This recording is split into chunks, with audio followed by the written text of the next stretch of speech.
Welcome back, doctors and future doctors, to a very special edition of AME's Facilitated Sessions, where mentorship and mastery unite to fuel your success in medicine.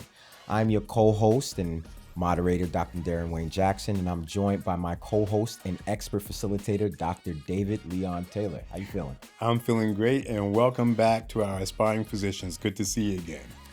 So we kind of mixed things up a little bit. This is not our normal, schedule how we do things, but we've gotten a lot of feedback about certain themes that we cover throughout many episodes of facilitated sessions. And so we felt like it was a need to do a one-off to talk about something that we've gotten a lot of, a lot of inquiries about. That's right, a special edition. Right. So you want to tell the audience what we're discussing? Absolutely. Today, we're going to be focusing on navigating the mental saboteur, overcoming imposter syndrome on your journey to physicianship. So imposter syndrome is something that many of us come in contact with. And, first we'll start off with a definition. So imposter syndrome essentially is the persistent inability to believe that one's success, or accomplishments is well deserving. And there's also a fear in it that you'll be found out as some type of fraud, right? So it's a very prevalent thing, I would say generally across the board with most professions or in life in general, but particularly for these high accomplishing, high fueled, fields such as medicine, it really creeps in there. And so, DT, if you had to guess about how many medical students across the country, not even how many, but what would you think is the burden of imposter syndrome for medical students across the country? Yeah, I would say from a percentage basis, it's probably close to 50%, maybe even higher. Because as you noted, imposter syndrome has a way of lurking and creeping around the subconscious of everyone, and then eventually begins to surface and you begin to act in a way as if you don't belong. So I would say probably around 50%, maybe higher. So you're right. So if you took a random sample of U.S. medical students, about 50%, about half of all U.S. medical students would, report that they experience some form of imposter syndrome. And that's pretty significant. That's a large number. When you talk about burnout and other areas, it just only makes sense that imposter syndrome would be amplified during this journey in medicine. Yeah, it's a very distressing phenomenon when students come to the office a lot of times and they say, "Can I talk to you privately?" And they just break down and say, I don't feel comfortable anymore in the environment. I don't know whether I want to be a doctor or not. And you're like, where is this coming from? And the student is saying, I don't feel like I belong. I think everyone's smarter than me. I feel like I just can't keep up. There are so many different factors, Right. as you know, that are pressing the student in the environment where this sense, as you said, of inadequacy and this fear of being called out, you really don't know what you're doing and why you're here, now begins to rise up. Right. And then, as you've talked about before in some of our other facilitated sessions, unfortunately, some of the negative self-talk starts to occur. And I call that the mental saboteur. And then imposter syndrome now begins to pervade the student's experience. Exactly. So, imposter syndrome is under this broader umbrella of what we call thought errors or thought distortions. Again, another topic that we've covered here during FS. So anything from rumination, catastrophizing thoughts, imposter syndrome. These things are under this umbrella of thought errors in which we have this unfounded, narrative being played in our head. And like you said, subconsciously, many times it's imposter syndrome in the thoughts that are attached with imposter syndrome are playing in a recurrent loop in our subconscious. Many times we're not even aware that it's happening. And sometimes these thoughts stem from the particular context, let's just say medical school. But many times some of these thoughts can date back to, even childhood or traumatic, situations even leading up into medical school. So there's many things that can feed imposter syndrome. And the thing is, we have a lot of tools that we can fight back, but it's a very distressing thing, like you said, in the moment to feel inadequate and then also have this fear that you're going to be found out, that you don't belong here. Right. And what's interesting is that no one is immune from imposter syndrome. I've experienced it. And I was just thinking back to a time in mid-career.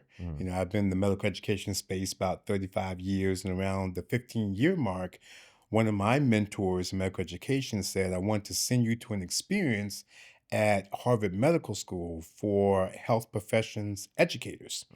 And this particular experience, DJ, is very competitive. There are literally thousands of applications nationally across the US and internationally, and they select only 40 people to participate. That's a small percentage, but based off of all of the professionals that could actually be attending. So now, of course, I have a mentor who has a relationship, and good mentors can become your sponsors, which means they can advocate for you. And they said, I want David to have this experience because it will grow him professionally. And so I accepted, and it's a week-long experience. But as I began to look at everything and look at all the people who were there, and at that time, I didn't have a doctorate degree. I only had a bachelor's degree. Right. And I was working on my master's. All the other people who were there, all 39 other people, they had 2 doctorates, a doctorate and a master's, a doctorate and an MD. And I'm like, what did I get myself into? Just think about that environment. So even with the sponsorship of your mentor is someone who you look to for advising. And they're saying, David, I feel like you're ready and I want to send you. And you went to this program, but because of negative self-talk, you started to look through all the different credentials of everybody that was joining you and your own negative self-talk, despite the fact that your mentor, your sponsor, felt like you deserved to be there. You started to talk yourself out of your deserving to be in this program. Look how the mental saboteur was starting to arrive and he's rise. And that's exactly right, DJ.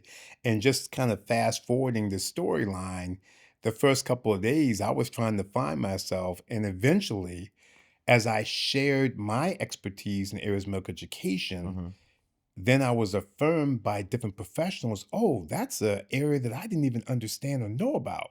Oh, tell me more about that. Thank you, so on and so forth. And then I began to believe that, yes, I do belong. But there was one other small experience where I had to begin to fight the saboteur in my brain because we had this journal club. And this was one of the most interesting things that happened. Journal club was at 7 a.m. in the morning, 5 people. And there happened to be an article on imposters in medical education. Imagine that. Yeah, my brain might have been spinning at that point. And I looked at the article, and one of my colleagues says, what do you think about that, Dave? And I'm like, the saboteur is saying, he's saying you're an imposter. Right. What are you doing here? And the other side of me is saying, no, he's not saying you're an imposter. It's just an article, and he's asking your opinion. And I was fighting that as I was sitting with a straight face saying, yes, it's a very insightful article. Let's discuss it some more. But there was a battle going on inside. So as you said, this is real. And I know we're going to go eventually to tools to help us navigate it. But one of the ways I learned to navigate, as you said, you have to go back and look at your own experiences. Right. And as you share your own experiences and how they contribute, then you say, yes, I do belong. You start moving away from the negative thoughts and affirming your expertise and the other good things that bring you to an environment where you can contribute, like helping literally hundreds of students at that point in my career. Right. I said, yes, I have something to contribute. And it's interesting that you say environment, and then also the fact that once you got into that environment and despite your own negative self-talk, it was the colleagues in your environment that you was in some way comparing yourself to, who Comparison. then gave you, that Mm-hmm. uplift for you to, start Mm-hmm. to, leave some of that negative self-talk to the Mm-hmm. side. And, experts, you know, pick this whole imposter syndrome thing apart. And it's more so not this isolated phenomenon of one's reflection of their own failures, because many times it has nothing to do with your own performance. It really is a reflection on the environment, Mm-hmm. the place that you're partaking your academic journey in, Mm-hmm. your supporting cast, the people that you have around you. So it's really a reflection of the environment. And, going back to that whole GPS Mm-hmm. Yes. framework that we talked Facilitate about session. before, Yes. if we're speaking environment, we're talking about the S, right? Mm-hmm. In GPS, which is sense of belonging. Mm. And we also talked Mm-hmm. about that educational air, that education air or Mm-hmm. academic air. When students perceive that their academic surroundings is tuned to be, in their best interest, so Mm-hmm. their professors, um, the advisors, the Mm-hmm. administration at their Mm-hmm. university is invested in their Yes. The success, support. these students do better statistically on Mm-hmm. boards, on, matching. When Mm-hmm. you have active mentorship and you have the active process of, someone being in your corner to be able to help you navigate those negative thoughts and those Yes. imposter syndrome moments over a longer period of time, these students do better. That is really, really insightful. And, we found that as we connected students with the right mentors and with other peers Hmm. that would, in an honest way, affirm their strengths and in an encouraging way, help them navigate areas of improvement, Right. as you said, they now had a sense of belonging. And as a result, they began to thrive. Right. And an important segue, DJ, that relates to the environment is this whole piece of performance in medical school, because the performance component and comparison component, as I experience, Hmm. it's also like a factor that's in the environment. There's the environment, and then this is also part of it. Right. What was your experience as a medical student, former medical student, of course, now physician, Hmm. where that performance and comparison, how does that kind of play into imposter syndrome? So there's probably always going to be social comparison at play. We Mm. see it even now more Hmm. than ever with, just scrolling online, just looking at social media and comparing your life or your lifestyle to those that you see online. Hmm. Same thing happens when you're in medical school and you're in the hospital. There's some level of social comparison, and some level of social comparison can be good. Hmm. There is a healthy level of stress or a healthy level of Hmm. comparison. Yeah. Like we say, iron sharpens Sharpens iron. iron, Okay. right? Right. If you and your pal, you both are committed to doing the Yes. best, or there's other, people in your cohort that is committed to doing best, you can look at them as a way to motivate you to Hmm. keep you in Yep. track. And you push one another But in a it cooperative way. Exactly, but it can get to a point where it's now pathologic. There's Hmm. diminishing returns. And so comparing yourself, to others, seemingly flawless, because that's the key, Hmm. seemingly Hmm. flawless. If you're just walking in the hallways of your medical school Hmm. or your undergrad and you think that, oh, everybody has it together, everybody has the answers, because people can mask well, they can perform well Right. throughout the day, Hmm. and you're comparing you are with yourself 24 hours. Hmm. So the crash out moments, the moments where you're Exactly. pulling your hair out. You don't see those moments in other people. Hmm. So you're comparing those few crash out moments that you Right. had over the course of these, so many days, and then you're looking at Someone's X best person moments. and best Right. moments, Right. and it really creates this false sense of Yes. comparison Hmm. that does not do well for the psyche. This Hmm. doesn't. Hmm. So that means that we need to remember that everybody has their moments Hmm. and to focus more as we are able, not so much on perfectionism Right. and not so much on trying to be as good as my peer, but it's okay to push one another in a Mhm. cooperative way. But then to say I still got areas of improvement, that's not a problem. I'm growing. And this can lessen the feeling of that imposter syndrome when I'm not trying to aspire to perfectionism versus simply aspire to, as you would say, a growth mindset. Right. Because so yeah, you brought us into the G Yeah. part. So, you know, going back to that framework of GPS, that growth mindset, right? First and foremost, perfectionism is it's a slippery Mm, slope to procrastination. So mhm, think of P to P. mm, Perfectionism is a slippery slope to procrastination. mhm. And I always apply the Nike method. Just do it. You All right. know, Mhm. action beats inaction, right? Mhm, So you don't mhm. have to do it the most perfect way, but just Right. starting the process Mhm, is half the battle in and of mhm. itself. That's so powerful Mhm. because I'm visualizing it right now. Right. If I'm trying to be perfect, the procrastination is always trying to get it right so I never move forward. Exactly. So when Mm, you have this growth mindset, when we talk about having a growth mindset, we're talking about this student having the ability to reframe mhm, even in the moment. So let's go back to these imposter thoughts, these negative self thoughts, mhm, right? If you're reframing through the growth mindset, right? You're saying at this particular point, I have not mastered physiology or mhm, anatomy yet. mhm. But a fixed mindset will be my brain is not wired to learn anatomy. My brain is not wired to learn physiology. And It's just different. Yeah. just the little Mhm, twitch, you know, just the mhm, little change of that word that my mhm, brain is not wired to, I have not mastered it yet, mhm. is the difference. Because in that growth mindset where you're saying I haven't mastered it yet, you give your brain Opportunity. that opportunity to master it. Mhm, Whereas if you're saying that my brain is not wired to learn it, you mhm. essentially just, you know, created a glass ceiling for your And brain shut to down. master physiology and Mhm. anatomy. Yeah. And this actually moves into another area in terms of when you have this growth mindset, as you just mentioned, you see opportunity. But if you're in this perfectionism piece, or you can't find a way to say, I got to minimize my comparison, all of a sudden, a lot of those things move you to the big area of isolation. Hmm.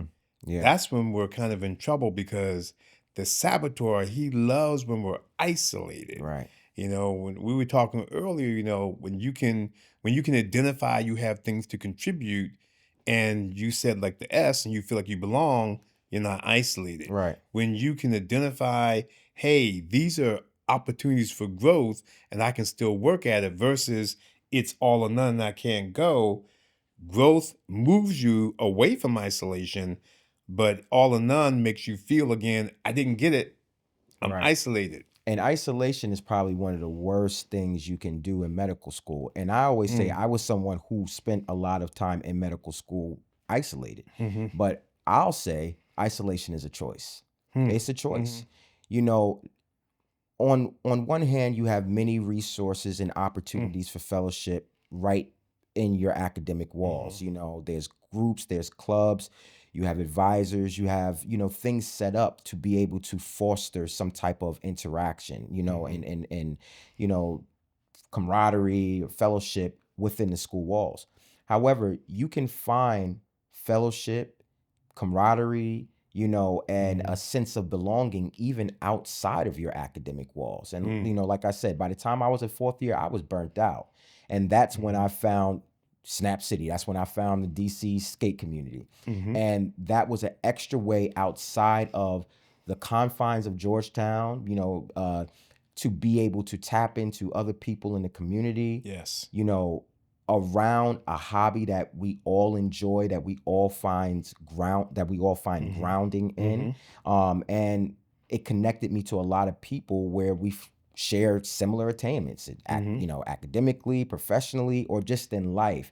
So there's many different ways that a medical student can, you know, engage in, you know, fellowship with other people as mhm. opposed to the other route, which was isolation. Installation. Yeah. I love that because you always also say, hey, what brought you joy before medical school for Mhm. your path to physicianship? Right.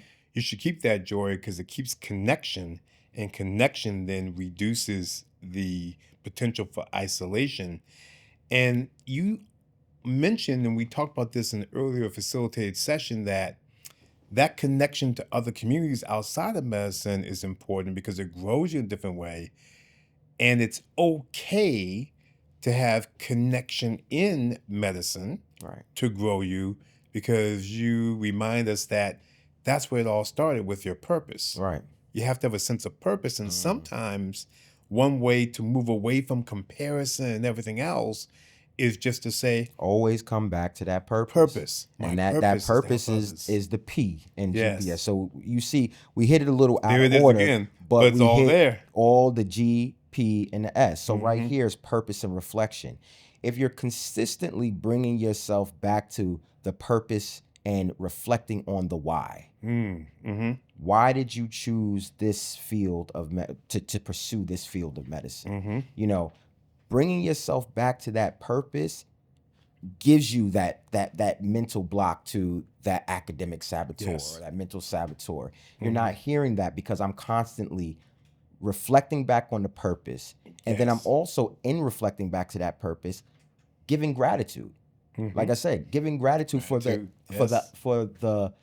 the opportunity to even be in this library studying for the MCAT, because this is what I asked for. Since I was a middle school student, I've always wanted to go to medical school. All right. So this is part of So the journey. this is a part of the journey. So I'm practicing gratitude, but that part, that P for purpose and reflection, is always reminding yourself of the why. When you keep reminding yourself of the why, imposter syndrome has a very little window, love it. very little play, very Yes. slither to slide in. Yes, that purpose, moving from pre-medical student to medical student, and sometimes, as we know, in medical school can be very stressful. And then you have that, you could have it early in your preclinical years, you still have some patient encounters, or during your clinical years, you have this patient experience that's transformational, where the patient actually helps you appreciate what it means to be part of a healing process. Right. Their family shows gratitude to you, and you're like, I played a small role, but now you understand that the sacrifice and your meaningful contributions have elevated the patient, his or her family, and now that comes back to you. And your purpose was, I want to help. I want to make a difference, and now you're there. And as you said, that leaves little room for you shouldn't be there. Right. And yep. And I'm telling you right now, as someone who's received, a few letters, there's nothing better as a medical student or a resident to receive a letter from your patient telling you, highlighting how your care for them meant the world to them, how it changed their views on, seeking help, seeking medicine, medical, expert medical help. This is one thing that really grounds you. It affirms you that you are on the right path. It can be hard at certain parts of the journey, but going back to the why, grounding yourself, Yes. creating that growth mindset, not fixed mindset, having that sense of belonging. So just hitting all parts of that framework from the Yes. GPS, we know, and in regular people term, we use GPS as a, way to talk about Guiding navigating, principle, right? to navigate imposter syndrome. Exactly. So, with that being said, this is something that we constantly hit on at AME in terms of having that mentor, right? The mentorship helps you with the mastery. helps you with the mastery, but that is in essence the entire framework, that GPS, the growth mindset, the purpose, and your reflection, and then that sense of belonging. The mentor is helping you navigate all aspects of that framework. So it consolidates everything to actually fuel that navigation tool, that GPS tool. I love it. Yeah. And so this is a great segue into just kind of summarizing some of the tools that we've been talking about as we've identified the imposter syndrome, and we've identified the major player, the mental saboteur, and how it tries to create isolation and how it makes you think that you don't belong. we've now flipped that Mm. to understand that, in fact, you do belong. There's a Mm-hmm. way to create a sense of belonging through your community, through your recognition of your own skills and gifts, Right. and by affirming those, right? Then by looking at connecting to community, as you said, so you're not isolated, having a lot of different strategies to reduce isolation. What are some other strategies that we could use that we probably touched on in an early facilitated session, Mm-hmm. sure, that can affirm us and grow us and reduce imposter syndrome? So, first, let's remember that imposter syndrome is unfounded, right? Mm. There's an Mm-hmm. unfounded basis to why you don't feel like you belong. Mm-hmm. So, a very effective tool for combating imposter syndrome is just keeping a log, Mm-hmm. keeping a success log. Yes. You can do this by journaling or literally having, one of those logs like an Excel Mm-hmm. spreadsheet Mm-hmm. to log and document all of your successes.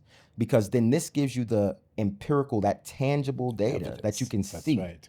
to say, I do belong here. Mm-hmm. While this might have been a hiccup along the road, Mm-hmm. Right. Part my of life. competency Yes. as a global concept is not being questioned. I don't Mm-hmm. question it, and I should assure myself that shouldn't nobody else be questioning Mm. it. So that's one way. And another way is to find things and hobbies and activities that ground you in your personal identity. Mm-hmm. So I already talked about skating, that's one thing that I found, Mm-hmm. but other people participate in run clubs, martial arts, Mm-hmm. chess clubs, book Mm-hmm. clubs. All of these things put you in community with other people, right? Yes. You Mm-hmm. know, and one of the things that we do touch on, and the book is right behind you, That's is right. affirmations, is Mm-hmm. affirming yourself. And so I know we talked about affirmations before, but it's not just the parroting of Mm-hmm. positive phrases. I'm telling myself positive phrasing. It's Mm-hmm. attaching an emotional, an Mm. emotional, trigger to that, Mm-hmm. what you're saying. So this way you're triggering and you're signaling to your brain that you actually believe that Yeah. this is the Positive case, feeling comes with it. Yeah. Yes. Yes. Well, those are some great strategies, DJ, and I think we have done a great job Mm-hmm. in helping our scholars understand imposter syndrome and how you might mitigate the role of a mental saboteur Right. in trying to deter you from your journey to physicianship. We're looking forward to seeing you in our next season of Facilitated Sessions. This has been a special edition of Facilitated Sessions, Dr. Jackson. Navigating the mental saboteur, overcoming imposter syndrome in medicine. We'll see you next time on Facilitated Sessions. Take care.